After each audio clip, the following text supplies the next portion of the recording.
कभी सोचा है कि फोन को कैसे पता चल जाता है कि कोई आगे क्या लिखने वाला है, या कोई स्ट्रीमिंग सर्विस हमेशा वही फिल्म कैसे सामने ले आती है जो देखने का मूड हो? अच्छा, इस सब के पीछे है आर्टिफिशियल इंटेलिजेंस यानी एआई। तो आज आइए इसी स्मार्ट टेक्नोलॉजी की दुनिया को जरा आसान लफ्जों में समझते हैं। अक्सर लोगों को लगता है कि एआई बस मुस्तकबिल की कोई चीज है ना? जैसे साइंस फिक्शन फिल्मों की कोई कहानी। लेकिन ऐसा बिल्कुल नहीं है।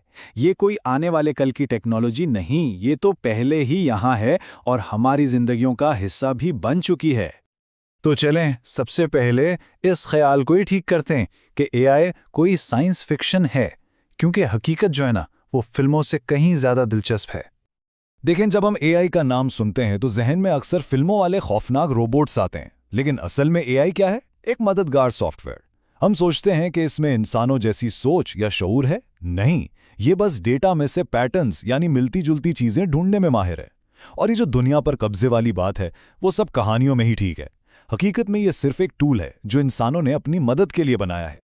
तो फिर एआई है क्या? बहुत ही सादा अल्फाज में ये एक ऐसा कंप्यूटर प्रोग्राम है जो सीख सकता है, दलील दे सकता है और मसले हल कर सकता है। यूं समझ लें कि ये हमारी ऐप्स और डिवाइसेस के अंदर एक स्मार्ट दिमाग की तरह काम करता है। वैसे एआई का ख्याल कोई नया नहीं है। इसका ख्वाब तो 1950 की दहाई से देखा जा रहा था, लेकिन असल तब्दीली आई 2000 की दहाई में जब इंटरनेट आम हुआ। इसने एआई को सीखने के लिए बेतहाशा डेटा दे दिया और आज तेज रफ्तार कंप्यूटर्स की वजह से एआई हर जगह है, हमारी रोजमर्रा की जिंदगी का एक अहम हिस्सा। अच्छा, अब जब ये समझ आ गया है कि एआई क्या है, तो आइए देखते हैं कि ये हमारी जिंदगी में कहाँ कहाँ मौजूद है। यकीन करें, ये जानकर हैरत होगी कि हम दिन में कितनी बार इसे इस्तेमाल करते हैं। हकीकत तो ये है कि हम सब पहले ही एआई के यूजर हैं। जब नेटफ्लिक्स या यूट्यूब कोई ऐसी वीडियो सामने लाता है जो बिल्कुल मिजाज के मुताबिक हो, तो ये एआई ही है। जब गूगल मैप्स ट्रैफिक का हाल देखकर बेहतरीन रास्ता बताता है, तो उसके पीछे भी एआई ही काम कर रहा होता है। यहां तक कि ईमेल में आने वाले फालतू मैसेजेस को अलग करने से लेकर आवाज से चलने वाले असिस्टेंट्स तक ये हर जगह हमारी मदद कर रहा है। तो असल बात यह है कि इन सारी ऐप्स के पीछे एआई ही वो स्मार्ट दिमाग है जो हमारी पसंद नापसंद को समझता है, हमारे लिए चीजें तजवीज़ करता है और पेशगोइयां करता है। और बात सिर्फ तफरीह तक महदूद नहीं है, एआई हमारे काम करने के तरीके को भी बदल रहा है। जैसे सेहत के शोबे में ये डॉक्टरों को मेडिकल स्कैन्स में बीमारियों को जल्दी पकड़ने में मदद देता है। बैंकिंग में ये एक चौकीदार की तरह फ्रॉड का पता लगाता है ताकि पैसे महफूज रहें। और जब हम ऑनलाइन कुछ खरीदते हैं तो चैट बॉट्स की शक्ल में एआई हमारे सवालों के फौरन जवाब देता है। ये सब सुनने में तो बहुत अच्छा लगता है, लेकिन सवाल ये है कि एआई ये सब करता कैसे है? क्या ये कोई जादू है? नहीं, बिल्कुल नहीं। आइए इसके पीछे की साइंस को समझते हैं। एआई का सीखने का तरीका बिल्कुल एक छोटे बच्चे जैसा है। मिसाल के तौर पर अगर इसे बिल्लियों की हजारों तस्वीरें दिखाई जाएं, तो पहला कदम डेटा है। दूसरे मरहले में ये इन तस्वीरों में मुश्तरक चीजें तलाश करता है, जैसे नोकीले कान, मूंछें या दुम। और तीसरे मरहले में ये इतना सीख चुका होता है कि जब इसे कोई बिल्कुल नई तस्वीर भी दिखाई जाए तो ये खुद ही बिल्ली को पहचान लेता है। ये सब पैटर्न को पहचानने का कमाल है। एआई की बुनियादी तौर पर 3 बड़ी किस्में हैं।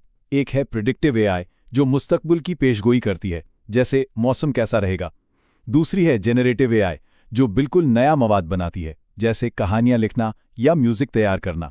और तीसरी किस्म है एजेंटिक एआई, जो एक पर्सनल असिस्टेंट की तरह काम करती है, जैसे खुद ब खुद मीटिंग्स का टाइम सेट करना। तो अब हम इस गुफ्तगू के एक बहुत अहम हिस्से की तरफ बढ़ रहे हैं। एआई के फायदे क्या हैं और इससे जुड़े खतरात क्या हो सकते हैं। ये एक ऐसी बहस है जिसमें हम सबको सोचने की जरूरत है। एआई वाकई एक बहुत ताकतवर टेक्नोलॉजी है, लेकिन क्या इस पर आंखें बंद करके भरोसा कर लेना चाहिए? यहां हमें तस्वीर के दोनों रुख नजर आते हैं। एक तरफ एआई में बीमारी और मौसमियाती तब्दीली जैसे बड़े मसाइल को हल करने की जबरदस्त सलाहियत है, लेकिन दूसरी तरफ कुछ बड़े चैलेंजेस भी हैं।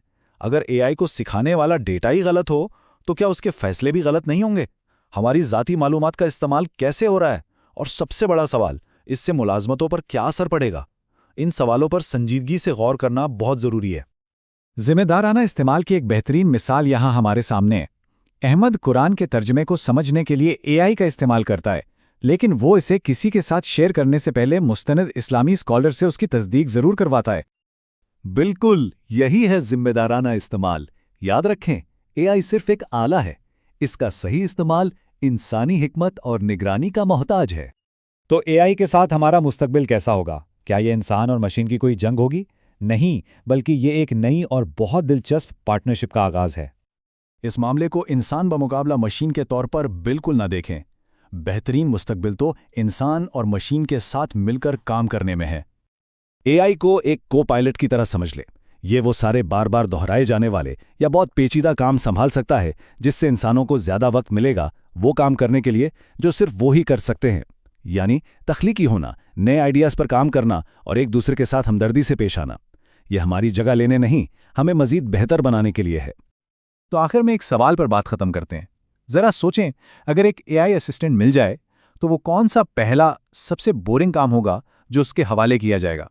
जवाब कुछ भी हो सकता है, लेकिन एक बात याद रखने की है कि मुस्तकबिल का आगाज बस ऐसे ही एक छोटे से ख्याल से होता है। इस गुफ्तगू में शामिल होने का बहुत शुक्रिया।